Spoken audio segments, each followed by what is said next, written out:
Continuación del capítulo 2. Las dificultades de la enseñanza. Jesús encontró al enseñar muchos obstáculos, dificultades y sufrimientos, y tuvo una paciencia infinita. No se desanimó ni por la rudeza de las personas, ni por la lentitud en comprender. Las críticas, las injurias, la doblez de corazón de aquellos a quienes trataba de instruir no lograron cansarlo. No tenía en mente su propia gloria y nunca buscó el éxito humano. Sembró a manos llenas y con apertura de corazón la divina semilla en las almas, dejando al espíritu de amor el cuidado de hacerla germinar y llevarla a la madurez. Sabía que enseñando sus normas de vida, suaves pero austeras, alejaría a muchos. Y no obstante eso, no dejó nunca de dar sus enseñanzas ni de abrir a todos los tesoros de su sabiduría. Las contradicciones, el desprecio, las dificultades de todo tipo se encuentran también en el camino del sacerdote, pero no debe dejarse abatir. Jesús, el Divino Maestro, ¿no está acaso con él? ¿No tiene a su disposición las promesas divinas de Jesús como consuelo y sostén? Tome entonces la cruz del Maestro y camine, pero sobre todo que se cuide de diluir el Evangelio con el pretexto de conciliar entre sí el espíritu del mundo y el de Jesús, de crear un cristianismo ilusorio para deleite de las pasiones humanas. Las verdades evangélicas se imponen a las almas por sí mismas. El sacerdote debe tan solo presentarlas tal como son, siempre iluminados por la divinidad, la dulzura, la misericordia del corazón de Jesús. Sí, muestre claramente los derechos de Dios, sus leyes justas y fuertes, pero también su paciencia, su bondad, su inefable amor de Redentor. Pero no se rebaje nunca a componendas, a modos de actuar mundanos o a la búsqueda culpable del éxito personal. Yo los envío como ovejas en medio de lobos. Sean entonces astutos como serpientes y sencillos como palomas. Mateo 10:16. Son las palabras que Jesús dirigía a sus apóstoles, a sus sacerdotes, al enviarlos a anunciar la buena nueva. ¿Cómo ha sabido unir el adorable Maestro la astucia y la sencillez en su enseñanza? Procedía gradualmente, soportando las debilidades, exigiendo a cada alma únicamente lo que podía dar, con paciencia. Pedía que se abriera la gracia y respondiera a sus propuestas misericordiosas. Preparaba lentamente y con dulzura a las personas antes de descubrirles la verdad. No exigía nada con dureza. Cuánta prudencia en su enseñanza. Se mostraba siempre lleno de respeto en su relación con las autoridades, así como que era íntimo amigo de la paz. Con su sabiduría descoloca la astucia de los enemigos. Después de 3 años de predicación, dando a conocer sus leyes opuestas a las del mundo, nadie pudo encontrar un testimonio contra él que lo acusara, ni ante el Sanedrín ni los jefes del pueblo. Cuando fustigaba todo lo que era vicio y error, nunca llamaba por su nombre a los culpables. Qué exquisita discreción en su conducta ante la mujer adúltera. Qué reserva en sus palabras cuando debe instruir a las multitudes acerca de los más delicados preceptos de la moral, revelar a las almas la santidad del vínculo conyugal o la fascinación divina de la virginidad. Su prudencia en este punto es grande, sus palabras puras, que el alma del niño más inocente y desconocedor del mal puede leer y releer en el Evangelio sin que nada pueda turbar su pensamiento o cubrir de oscuridad su conciencia. También el sacerdote, a ejemplo del Maestro, debe unir en su enseñanza la prudencia con la sencillez. Si quiere prodigar el bien en medio del mundo corrupto en que debe vivir, es necesario que hable y actúe con sabiduría divina. En público ha de ser prudente, más apóstol que polemista, más dispensador de los dones de Dios y ministro de misericordia que reformador violento de la sociedad. El odio se vence únicamente con el amor. El pecado se destruye con la sangre de Cristo. Es innegable que a veces hay que ser fuerte, pero la prudencia debe regular la fuerza, contener el justo rigor y dirigir tanto la acción que castiga como la que perdona. El sacerdote debe ser prudente en su enseñanza a cada persona, esforzándose por conocer bien las almas antes de dirigirlas, prudente al discernir las vocaciones, prudente al inducirlas a abrazar vínculos que puedan comprometer su porvenir y su conciencia, prudente en la enseñanza impartida a las jóvenes y a las mujeres. ¿Cuántas familias perturbadas, cónyuges desunidos, almas desorientadas y a veces apartadas de la vida espiritual a causa de un consejo imprudente o por palabras sin duda justas y santas en el fondo, pero que pueden ser mal interpretadas? El sacerdote debe ser prudente a ejemplo de su divino modelo. También Él es maestro de almas, de santidad, de virtud. Que sus palabras sean entonces un eco de las palabras de Jesús, impregnadas de sabiduría, prudencia y de verdad. Enseñar a través del ejemplo. Nuestro adorable Maestro no se limitó a enseñar con la palabra, enseñó sobre todo con el ejemplo. ¿No es en efecto la mejor enseñanza la del ejemplo? Además, el ojo ve lo que el oído no sabría siempre escuchar, y la impresión recibida por la mirada no es más evidente, más eficaz. El corazón no se impresiona más fácilmente por ver que por oír. Jesús lo sabía. Por eso, para enseñar las virtudes, comenzó por practicarlas él mismo todas. Vengamos al presente. ¿No es acaso el recuerdo de las virtudes vividas por él en la tierra lo que nos ha llevado a imitarlo? ¿No es el pensamiento de su divina paciencia el que nos hace pacientes? ¿No es el recuerdo de su humildad el que nos mueve a aceptar la humillación? Más que sus palabras, en el Evangelio nos recuerda, ¿no es el ejemplo de su adorable pureza y de la Santísima Virgen María, su Madre, el que ha hecho florecer la virginidad por doquier? Todo aquello que exige en virtud y santidad al hombre regenerado, Él lo ha vivido primero.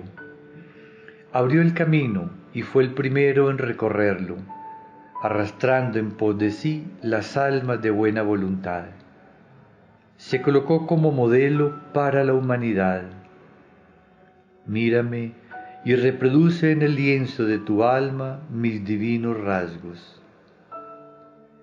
El sacerdote, como Jesús, enseña sobre todo con sus ejemplos. Debe ser copia viva de Jesús, presentando continuamente esta imagen divina a los ojos de la humanidad.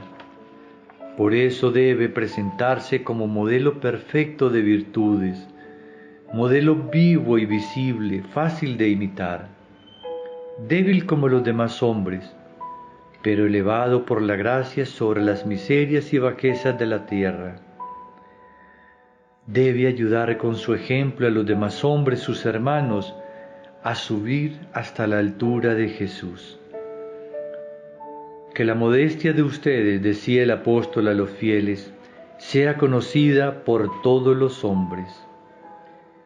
Si el apóstol recomendaba la modestia a los fieles, ¿cuánto más debía recomendarla a los sacerdotes? Que ella sea también el ornato del sacerdote, lo rodee por todas partes, se entremezcle en todas sus acciones, esté en sus palabras, lo acompañe en el ejercicio de su misión. Así el sacerdote será una predicación viva de la verdad y de las virtudes de Jesús. Todo el sacerdote debe educar, todo debe edificar. El sacerdote, vínculo de unión entre Jesús y las almas, debe conducirlas y unirlas al Maestro en su propia persona. Es necesario que las almas lleguen a Jesús a través del sacerdote. Sus palabras, sus actos, la pureza, la humildad, la abnegación de su vida deben ser poderosas palancas que eleven las almas, faros luminosos que las conduzcan a Dios. Oh Jesús, habla siempre, enseña siempre en tu sacerdocio. Que tu luz llegue a nosotros a través de tus sacerdotes, y así como a través de sus manos recibimos tu cuerpo adorable, que recibamos también tu verdad de sus labios.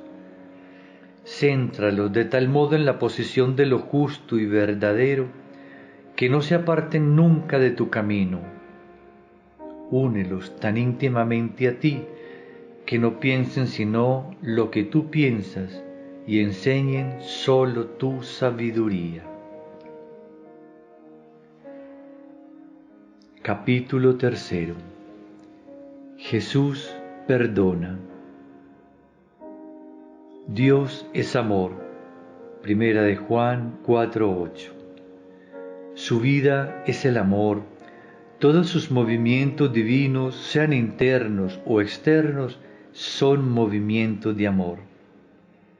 El Espíritu Santo es el suspiro de amor del Padre y del Hijo. Todo lo que Dios crea fuera de sí mismo es creación del amor, porque sólo crea para amar y porque los movimientos que realiza hacia sus criaturas son movimientos de amor. Ordene o prohíba, castigue o perdone, consienta o repruebe, siempre es el amor. Pero este amor, según como se realice, toma diversos nombres. Cuando manda es poder, cuando beneficia es bondad, cuando castiga es justicia y cuando perdona es misericordia.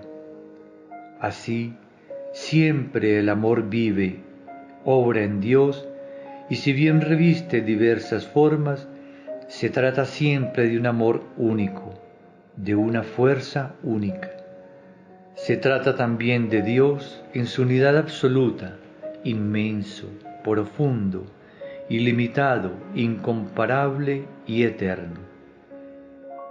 A su vez, el hombre ha sido creado por el amor, por un amor fecundo, abundante y desinteresado, que siente la necesidad de expandirse, por un amor de padre que quiere comunicar su vida, por un amor de artista, que quiere crear obras maestras.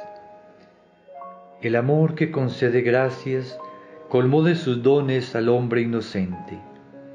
Cuando el hombre pecó, el amor que castiga la justicia iba a proceder con rigor. Pero el amor que perdona, la misericordia, estaba allí y detuvo el brazo que se levantaba para castigar.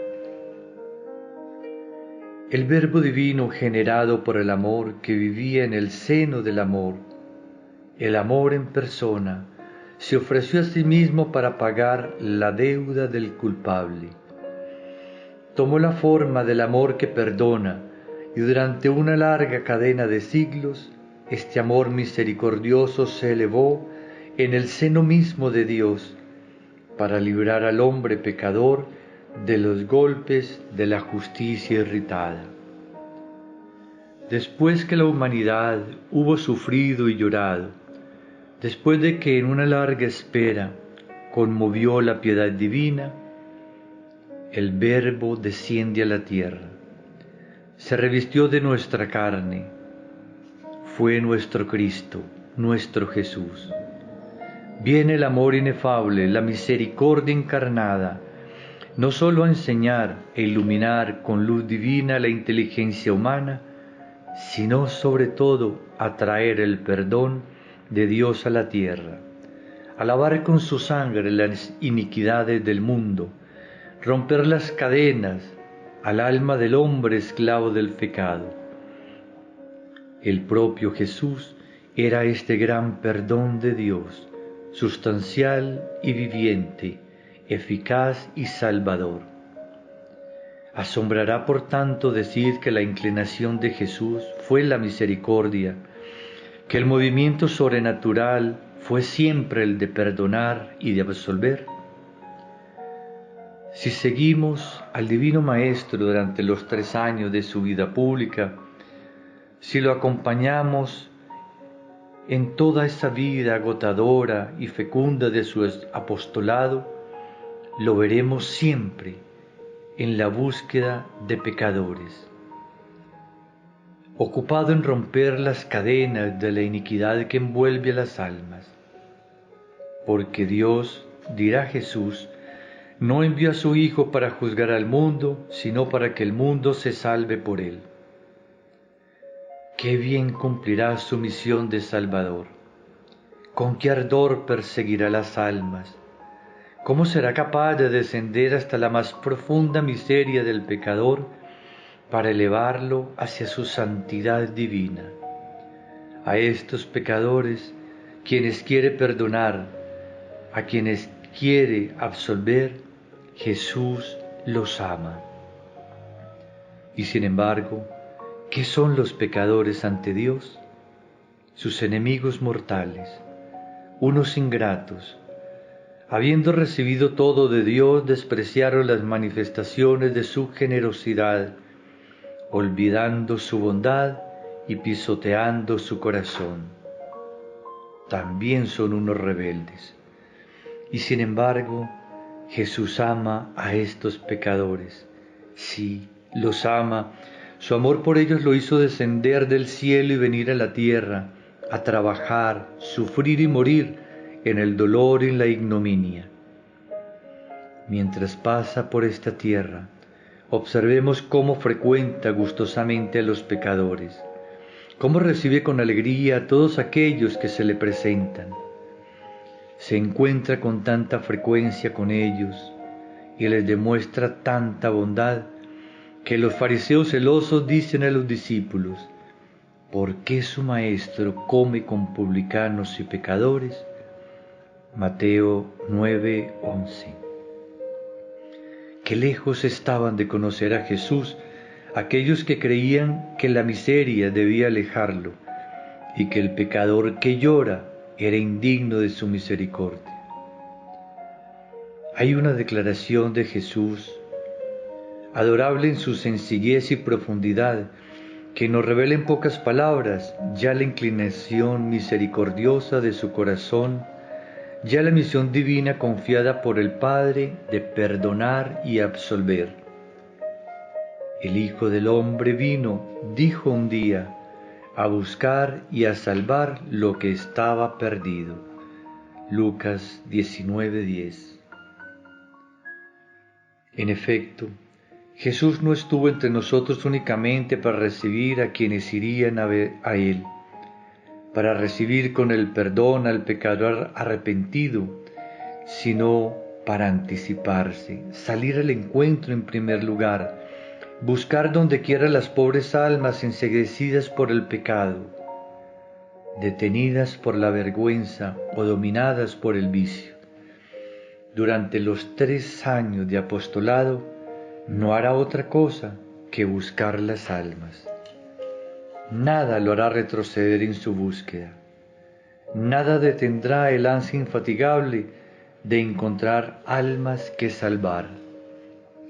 El sacerdote, elegido por Dios para continuar su vida en la tierra, ser privilegiado a quien la participación en la unción de Jesús, Salvador, lo hace a la vez Salvador y liberador de almas. Así debe poseer en su corazón ese fuego, esa pasión por la salvación de los hermanos.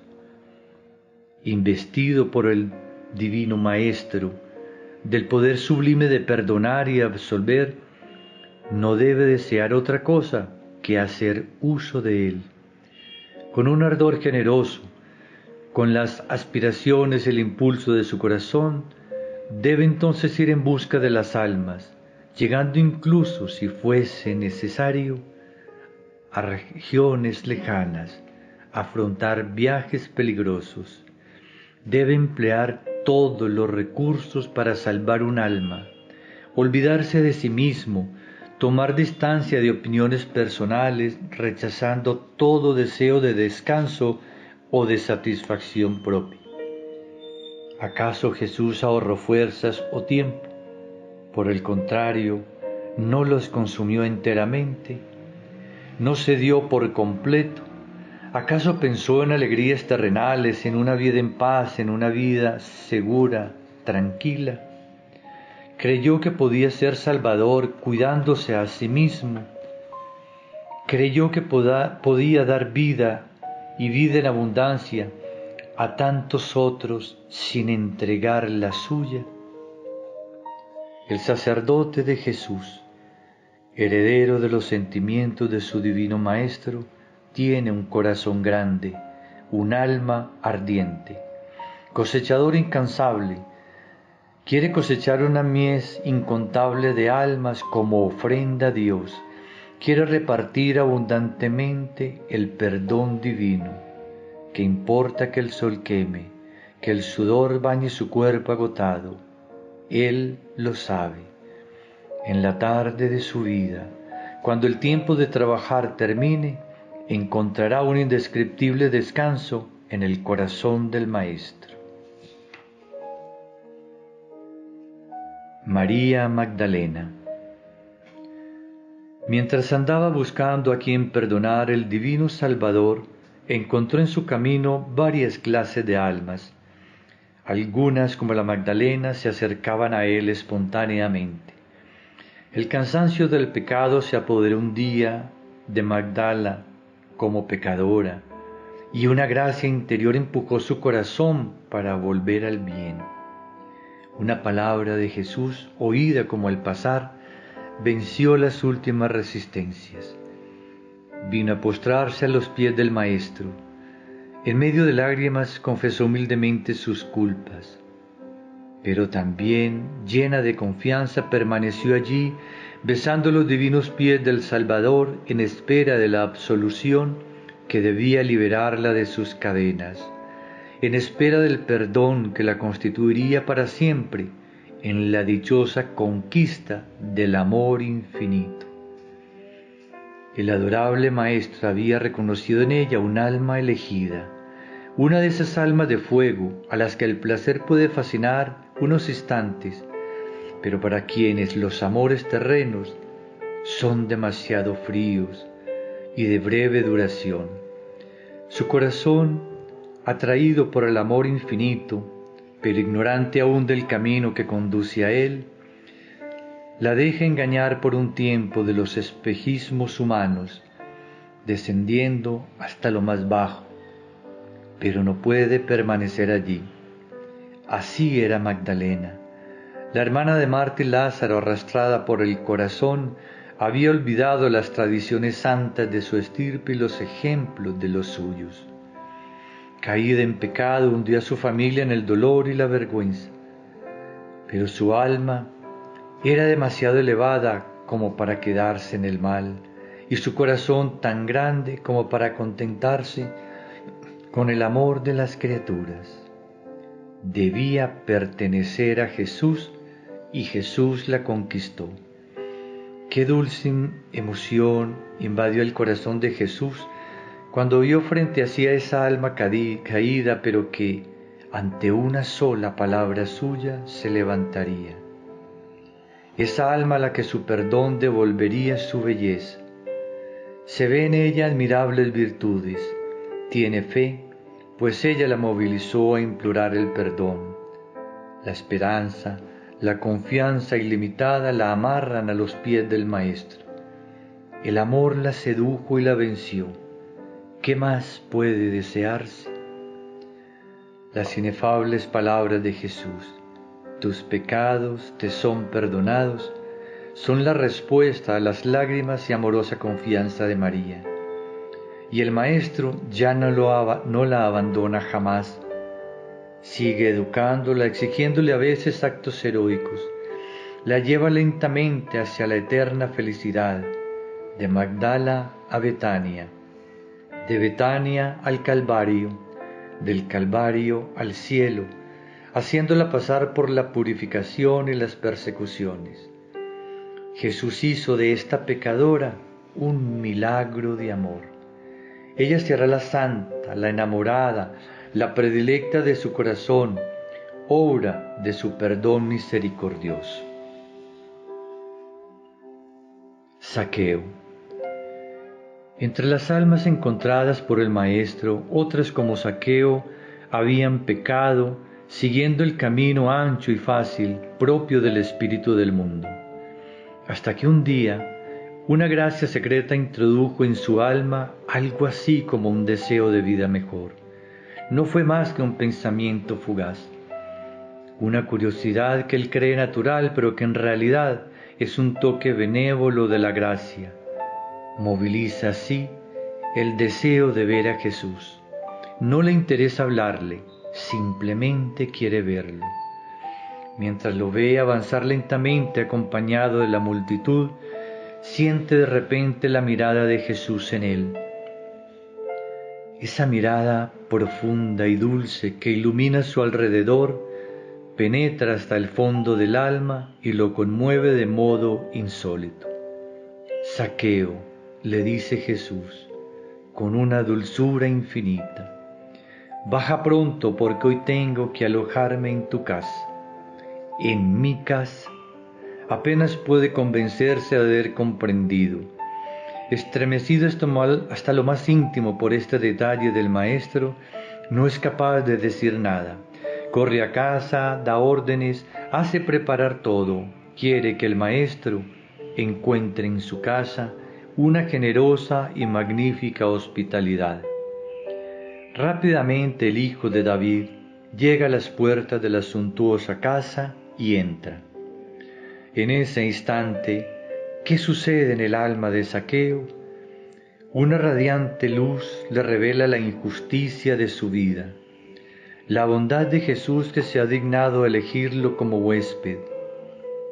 Al ver a Jesús pobremente vestido, que vive de limosnas y pasa haciendo el bien y difundiendo la luz y la paz, con la frente serena, la mirada toda llena de misericordia y la mano siempre levantada para bendecir, comprende la vanidad de los falsos bienes en los que hasta entonces había puesto su felicidad.